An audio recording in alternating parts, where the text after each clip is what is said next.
सीधे आपको लिए चलते हैं गोरखपुर, जहां पे सीएम योगी आदित्यनाथ पहुंचे हुए हैं। उनका संबोधन जारी है। रहिए और अपनी एक हाउसिंग रेजिडेंट कमीशन यहां पर आवासीय समिति का गठन करिए। उस सोसाइटी के माध्यम से थोड़ा थोड़ा पैसा इकट्ठा करके जो मेंटेनेंस का कार्य होता है, कुछ तो जो डेवलपर होगा वो पैसा जमा करेगा, कुछ आपका महीने का छोटा छोटा पैसा आप इकट्ठा करके उसको इकट्ठा कर देंगे तो मेंटेनेंस, लिफ्ट का मेंटेनेंस है, कहीं पे कोई अन्य कार्य होना हो तो वह समिति उसका मेंटेनेंस करती रहेगी। तो लंबे समय तक इस आवासीय सुविधा का लाभ आपको प्राप्त होगा और इस सुविधा का लाभ आपको प्राप्त होने के कारण दोनों तीनों प्रकार की सुविधाएं प्राप्त होंगी। आप भी प्रयास करेंगे कि आप जब तक यहां पे रहें तब तक रवि किशन भी यहां रहे। आखिर रहना चाहिए ना भाई। एक कलाकार को आपने सांसद बनाया है तो कला तो ईश्वरीय प्रतिभा होती है। हर व्यक्ति गा नहीं सकता, हर व्यक्ति अभिनय नहीं कर सकता। अब आप कालीबाड़ी के बाबा से कहेंगे कि अभिनय करेंगे, क्या कर पाएंगे? क्या नहीं कर पाएंगे। वो पूजा कर सकते हैं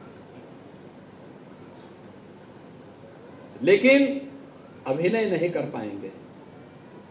तो यह जो प्रतिभा होती है, अलग अलग तबके के लोगों को जोड़ करके उस कला का सम्मान होना, उस सम्मान को आगे बढ़ाना, उस सम्मान के माध्यम से अपनी पहचान को आगे बढ़ाना।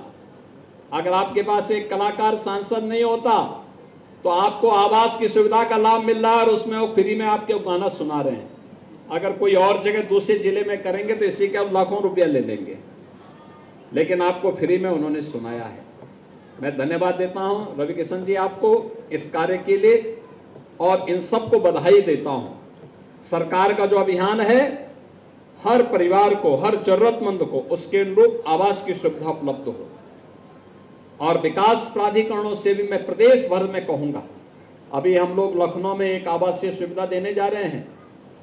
वहां पे जिन माफियाओं ने सरकारी जमीन पे कब्जा करके अपनी बड़ी बड़ी हवेली बनाई थी, हवेली हटा करके वहां पे हम लोगों ने गरीबों के लिए आवास बना दिए हैं और गरीबों को दीपावली के पहले हम गरीबों को आवास उपलब्ध करवाएंगे वहां पर। क्योंकि कुछ चंद माफिया बिना कुछ किए धरे सरकारी जमीन पे कब्जा करके लूटपाट करके लाते थे और जमीनों पर कब्जा करके अपना आवास बना करके ऐसो आराम करते थे, फिरौती मांगते थे। हमने कहा अब ये नहीं चलेगा, ये अब नए उत्तर प्रदेश में नहीं चलेगा। जितना कमाया है उसकी भरपाई करनी पड़ेगी। और आवास उनका हटाया और वहां पे गत वर्ष हम लोगों ने, आपने देखा होगा, प्रयागराज में किया था। प्रयागराज में एक माफिया ने सरकारी भूमि पर कब्जा करके अपना एक बात आलीशान बंगला बना दिया था। हम लोगों ने उस बंगले को हटाया और गरीबों के लिए आवास बनाए। 76 आवास वहां पर गरीबों को उपलब्ध करके, फ्लैट बना करके उपलब्ध कराए हाई राइज बिल्डिंग में, और गरीब आराम से रह रहा है। आप सोचो, कोई सोच सकता था किसी माफिया के द्वारा कब्जा हुई जमीन पर गरीबों के लिए आवास बन जाए?